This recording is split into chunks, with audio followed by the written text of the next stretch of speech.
Daúde, muito bom dia para você, sempre um prazer conversar contigo. Quero estender um pouco esse tema, ouvir um pouco mais da sua opinião. Você citou a fala do presidente Lula ontem sobre cortar gastos ou sobre cumprir o arcabouço e ter, de fato, o compromisso com a responsabilidade fiscal. Ele dizendo que ainda não está convencido ou que precisa ser convencido de que é necessário cortar gastos. Se a gente pega um retrovisor, olha para trás, vê como que estressou o câmbio, chegando a 5,70, como estressou a curva de juros, elevando bastante, como estressou a desancoragem das expectativas de inflação, pelo simples fato do presidente vir recorrentemente falando sobre a necessidade de aumentar o gasto, sobre a necessidade de ter mais programas sociais, sobre a necessidade de cuidar mais dos pobres, abrindo a carteira, abrindo o cofre público e gastando mais do que efetivamente poderia. E quando ele acabou minimizando, voltando atrás e trazendo uma percepção de que efetivamente respeitaria o arcabouço fiscal, as coisas não melhoraram, mas deixaram de piorar. Elas ficaram mais tranquilas. Isso não foi suficiente, Daúde, para convencer o presidente Lula de que é necessário cumprir o arcabouço, de que é necessário ter responsabilidade fiscal e, de fato, cortar os gastos para que as contas elas sejam minimamente equilibradas? O que mais precisaria, Daúde, mostrar para o presidente Lula para que ele, de fato, se convencesse dessa necessidade? Olha, Felipe, bom dia a você, bom dia, prazer estar aqui novamente com você. Bom, o presidente Lula, ele é político, parece que ele estava esperando a situação se acalmar como estava e ele vem novamente. Ele está usando do populismo, né? Como deu resultado, que a intenção, a melhora no seu governo, ela ocorreu por esse populismo, ele começa de novo. E o presidente Lula sempre foi assim, Felipe, sempre foi assim. Ele, quando se percebe acuado, ele lança essa tese de jogar os ricos, os pobres contra os ricos, né? Agora, se o Brasil é um país de pobre, é evidente que deu certo. Agora, só que isso tem uma consequência. Pode não é uma consequência imediata, mas isso vai minando, né, as bases necessárias para você ter um governo com recurso para investir. Ele parece que o elástico, né? Ele vai, vê, volta, vai. Até quando ele vai levar isso? Eu acho que até as eleições aí, municipais, né? A partir daí, ele vai tentar, né, em 2025, fazer um governo de ajuste, não vai mais falar isso, já estão falando em você criar agências, né, do sistema de fiscalização do mercado financeiro, a CVM, a Fazenda, até os jornais trazem isso hoje. Ele vai começar, então, a se preparar. Agora, o que a gente percebe, Felipe, cá entre nós, né? É um absurdo essa questão de ficar fazendo meme do Haddad. Ah, mas isso aí vai jogar uma pecha no Haddad, que ele é o homem da taxa, é o homem do imposto. Então, o que a oposição está reconhecendo? Está reconhecendo que ele é o candidato do Lula, né? Então, já começa a criar um ambiente, a meu ver, que simplesmente, contrapondo ao discurso do Lula, que eles estão fazendo isso para ajudar os pobres, ele acaba ganhando notoriedade, o Haddad. Ah, mas ele vai ser taxado como aquela imagem que ele quer imposto. Sim, e o Lula está dizendo, nós queremos imposto para ajudar os pobres, vocês que são ricos não querem. Então, falta, hoje, uma discussão séria do país. Falta uma discussão séria. Eu me lembro, na época, acho que você e a Paula, acho que eram crianças ainda, ou não tinham nem nascido, o Delfim Neto. O Delfim Neto usava esses memes, né? Na época era cartoon, né, que se fazia dele, ele usava, e ele conseguia cada vez mais, né, tirando proveito dessa gozação que se fazia com ele. Então, a oposição, ao invés de estar construindo um discurso, né, no caminho de dizer para o governo, você está errado, o Haddad, hoje, eles já perceberam que se o Lula não for candidato, né, se a economia for bem dentro do projeto dele, será o Haddad. Então, vamos já desconstruir a imagem do Haddad. Então, na realidade, cria-se um ambiente totalmente errado nesse momento. E não é esse o caminho. Né? E a imprensa diz assim, mas agora vai acabar com a Haddad. Não acaba nada.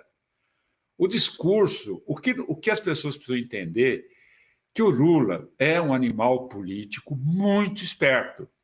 Agora, para isso, precisa ter inteligência, eu vou dizer inteligência mesmo, para combater não para combater, mas para ser oposição a um governo desse tipo. Ele mesmo já disse que ele no poder, ninguém tira ele do poder.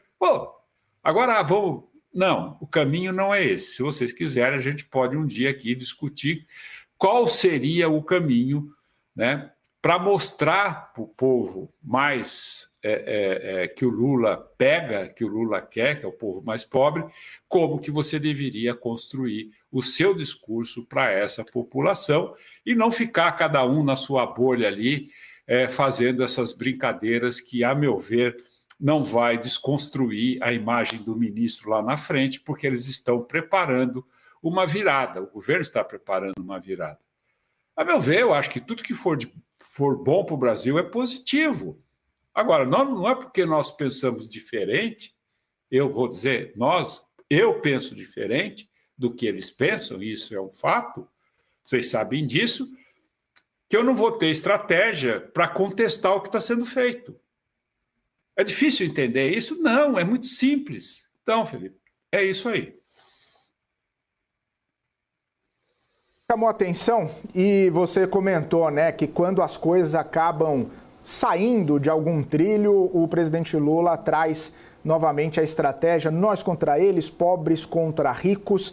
E a gente está vendo um movimento até diferente, porque numa estratégia do próprio governo ou do Senado, fazer a oneração de alguns setores produtivos em detrimento de outros setores que vão ser desonerados. A estratégia mudou, talvez seja ricos contra ricos brigando, enquanto o governo se utiliza, né, dessa briga para construir essa imagem junto à população mais pobre, seja com carne na reforma tributária, seja com aumento real de salário mínimo, seja não retirar alguns benefícios do BPC. Pode estar sendo também essa estratégia, deixem os ricos, entre aspas, brigarem. A questão dos ricos são os lobbies, né? Eles têm muito lobby junto ao Congresso, porque é quem financia, né? Não hoje mais oficialmente, mas quem apoia os parlamentares, que precisam de votos, né? Então, este cenário ele está norteado exatamente por uma falta de visão de que nós temos que construir uma nação. Isso eu sempre digo porque é um fato, né? É um fato. A gente vê também aí a situação mundial, né? Essa situação que está se desenhando, que não é considerada aqui no Brasil, né? Percebe-se claramente, né, que a eleição de Donald Trump não ficou muito fácil, mas ela facilitou um pouco com esse atentado, né? E o mundo sabe o que ele pensa, né? Ele quer reduzir juros, ele quer cortar despesa, ele quer brigar com a China, ele quer proibir os imigrantes, e tudo isso gera, no mundo fragilizado de hoje, né, onde o ódio impera, o ser humano está perdendo a sua condição de ser humano, ele está sendo cada vez mais perverso pelo ódio, que é alimentado exatamente por esse tipo de coisa. O mundo está mudando, né? E neste caso, você tem aí um comportamento do governo que ele vem de encontro a uma necessidade popular. Então, não seriam esses tipos de posicionamento que vai realmente mudar. Eu me perdi um pouco na resposta, Felipe, eu não sei se objetivamente eu respondi. Foi sim, Daudi. Era mais uma percepção a respeito de talvez uma estratégia, mas você deixou muito bem claro como que agem as forças dentro do Congresso Nacional, principalmente as forças externas desses lobbies, né? Muito evidentes, inclusive. Daudi, um último ponto, inclusive, só para a gente finalizar esse contexto mais Brasília, porque a gente vem vendo efetivamente um movimento institucional ali dos três poderes. A Paula muito bem abordou isso na primeira pergunta, do Executivo e o Legislativo, né? Tentando colocar um contra o outro, ou tentando jogar a batata quente, como a gente comentou nas outras participações, ninguém quer ser pai de filho feio. Mas, e aí acionando o Judiciário, e o Judiciário tendo um determinado papel importante nesse contexto todo. E o Judiciário sempre diz, né, estou sendo provocado, eu só ajo quando sou provocado. Mas a gente vê que o Judiciário está fazendo movimentações importantes que conduzem, inclusive, muitas das políticas públicas aqui do Brasil.